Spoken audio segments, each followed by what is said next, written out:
So this hasn't been easy, but this is easy. Hey, friends. Hey, friends. Hello, friends. Thank you for joining us for the Living Waters podcast. Wow, your people got to hear We're it seeing it. live. I get to hear this, and now I get to see it in action, brother.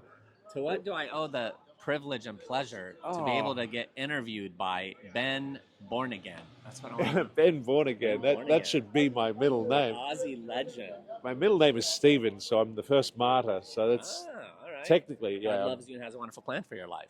He does indeed. Stephen, yeah. Yeah, well, we're here in Paris. It's been incredible. What has been the highlight for you here? To finally be Apart from catching up with us. Of course. Yeah. To finally be in the place where my name was birthed. You know, my real name is Emeal. Oh, wow. Emeal. I had Emeal for dinner, so I was thinking of you. Many people do. Is that have right? me for dinner. It's a French name. Emeal. Yeah. Well, I'm from Lebanon. You know, Lebanon was a French colony. So. Yeah, so we should be talking like this, huh? C'était toi, demain matin, je suis allé chercher dans l'âme aussi de près de quoi compose mon bouquet de simples je nettoie pose vitry, papy le pieux. Yeah.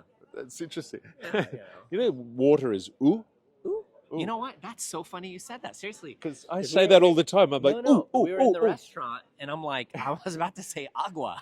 Like, Oh, I had no idea how they say. That's water what here. the Italians say. Because I was in the front of the Colosseum and all the Indians selling aqua, and they go aqua, aqua, aqua, aqua, aqua, and I thought it was a duck, and it was like, oh, aqua, aqua, aqua, aqua. No, but I was seriously thinking like 20 minutes ago. How do you say water? So You.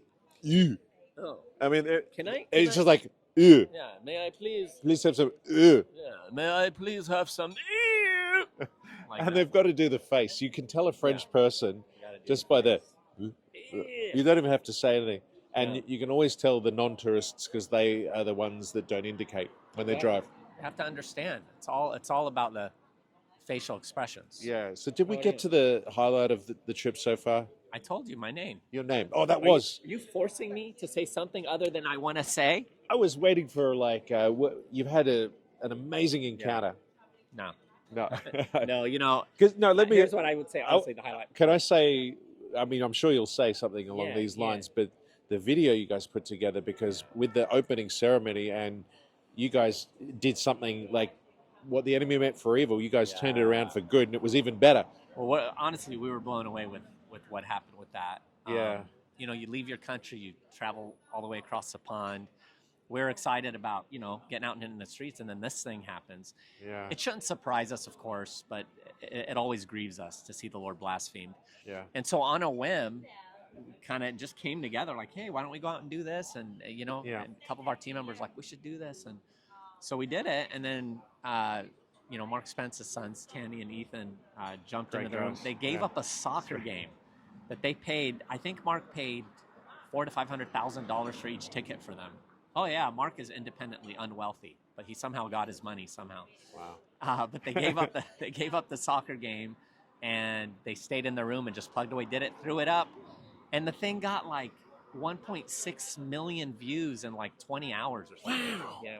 Wow, that is insane. Oh, wow. As Oscar would say, no way, that is insane. No way.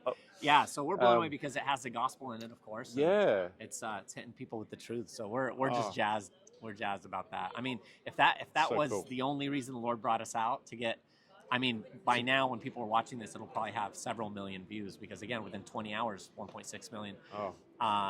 You know, to get the gospel out to that many people, that was the whole purpose. Praise God. Yeah. He took what was meant for evil, like you said, used it for the good. Yeah, and you're also someone that's written more books than you've read. One. Yeah, I've never read a book. Yeah, because Ray Comfort's written about 80 books, but Yeah, over 100 now. over 100. Yeah, Wow. over 100. Over Put this here, we talk- 100. Yeah, over 100. Woo. Yeah. No, but you've written a book. Tell us what's it called and how do we get it? Because I haven't read it yet, but I cannot wait. Yeah. I love it in advance, but because it's you. But I'm excited. Tell us about it.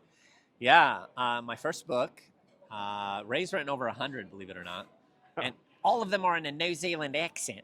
I hear that in my head when I read it. So yeah, this book's called Fight Like a Man, a bold biblical battle plan for personal purity. So it's a book on sexual purity for men, and I love it's it. just something my heart's really been burdened by. It's a major plague and it goes under the radar oftentimes for the sole purpose that no one wants to talk about it, but it's ravaging families, it's ravaging men's lives, it's hindering the impact of the gospel, because many men that profess to know the Lord are being quenched by this. Yeah, I agree. And so I was really burdened by it, and I said, you know what, I really think I need to do this. And so I started, and I made a commitment to write every day until it was finished. At a certain point, and I did, and I finished it, and I wept. Wow. I thought, wow. But I've been encouraged by the feedback so far. Dr. John MacArthur has endorsed it. Yeah. Of course, Ray Comfort has endorsed it. Kirk Cameron. Oh, that's amazing. Phil Johnson, Owen Strand, Justin Peters, and others. And I've been blown away by the response that it's gotten so far. It had hit #1 in its category when we first just lightly promoted it. Yeah. And it was in the top 100 and 2 other categories, for Christian books. And so I'm just rejoicing in the Lord. And I just want to say to the men who are listening right now, no matter where you might be in that whole realm, maybe you're watching this and you're thinking, I'm doing okay. Well, I would encourage you to get the book, because you want to reinforce that strength that you have. Praise God that you're doing well. We want to see more of that. Sadly, it's rare today that men are doing well in this area. But for anyone else, to whatever degree you're struggling, there is hope in the Lord for you, and there is victory, unquestionably. And that's what the book's about. It gives men hope, but then it gives them a battle plan. Yeah. Right? And in the book, I talk about how, if you can imagine someone being deluded into thinking that they're heading toward Bora Bora on a luxury cruise liner, when in reality they're on a Higgins boat heading for the shores of Normandy. Someone who's deluded into thinking they're heading toward Bora Bora on a cruise liner, they're gonna saunter off of that Higgins boat into the theater of war, clad in a bathrobe, some fluffy slippers, and a remote control in their hand, and they're gonna get smoked. Yeah. And so a lot of men are going out into the battle without having a battle plan, without being prepared ahead of time, and something in the book that I call preventative preparedness. Preventative preparedness. So you're prepared ahead of time, so you prevent falling. And so it gives a very clear and memorable. I use a lot of alliteration in the book at different points to help men remember these points. Yeah.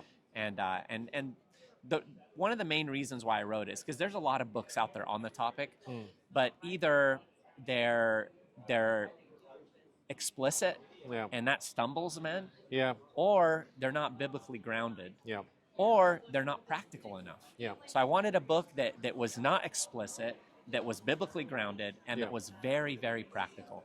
And I hope I hit the mark on that. And you can get the book on Amazon, and it's Fight Like a Man: A Bold Biblical Battle Plan for Personal Purity. I'm so excited. I think you nailed it too, because when you say it prevents them from sharing the gospel, because if men can nail that stronghold, they know they've got to go out. If they can turn away from that sin and just get out there and share the gospel, that hinders a lot of men. So, brother, I'm excited. That's so cool. I'm really looking forward to men getting a hold of it and their lives being impacted. And I have 4 parts of the book. In the last part, there's a section that I call it the 6 C's to succeed. Right. And that's where I get practical. And one of the points in there, I have an alliterated statement that talks about consider the catastrophic consequences of compromise. Oh, wow. And it's there where I talk about how when you give yourself over to sexual morality, whether it's through looking at pornography, it's just lusting in your heart and mind, or whether it's through physical sexual morality, what you're doing is you are diminishing yourself in so many areas of life. Yeah. And one of them is the area of evangelism. Yeah. Because how are you going to proclaim that gospel that sets people free when you're walking in bondage and you're not living in accordance with the byproducts of the gospel that gives us liberty and freedom over sin? And yet God's grace is abundant, and no matter how far you've gone, he can bring you back, heal you, restore you, and give you strength to walk in purity. Yeah, there you have it, mate. There you have it, mate. All right, mate. Get on you, mate. Yeah, Bob's your uncle. It's bright as rain, she'll be right, good as gold. How's my Australian? Kind of. It's almost as good as my impression. Hey, it's easy here, so thank you so much. I can't wait for the book. Yeah, it's pretty good. So bad. Yeah. I just went a couple decibels higher, but God bless you, brother. Thank you so much. Love you, man. Love you, man. Yeah, I love you, man. We're so blessed by what you're doing. We're so blessed by our longtime partnership. How awesome to be out here and share the gospel. This is the best. When we did our South Pacific trip, we met up with you over there as well. Yeah, and, down under, and that was just and London. No, you were on the other side, but we were there. Chris Sanford, our dear brother too, doing an awesome job out there at Living Waters down under. And absolutely phenomenal. So we love you, and we're looking forward to many more adventures in the Lord. Indeed. Yeah, God bless you. Thanks. Thanks.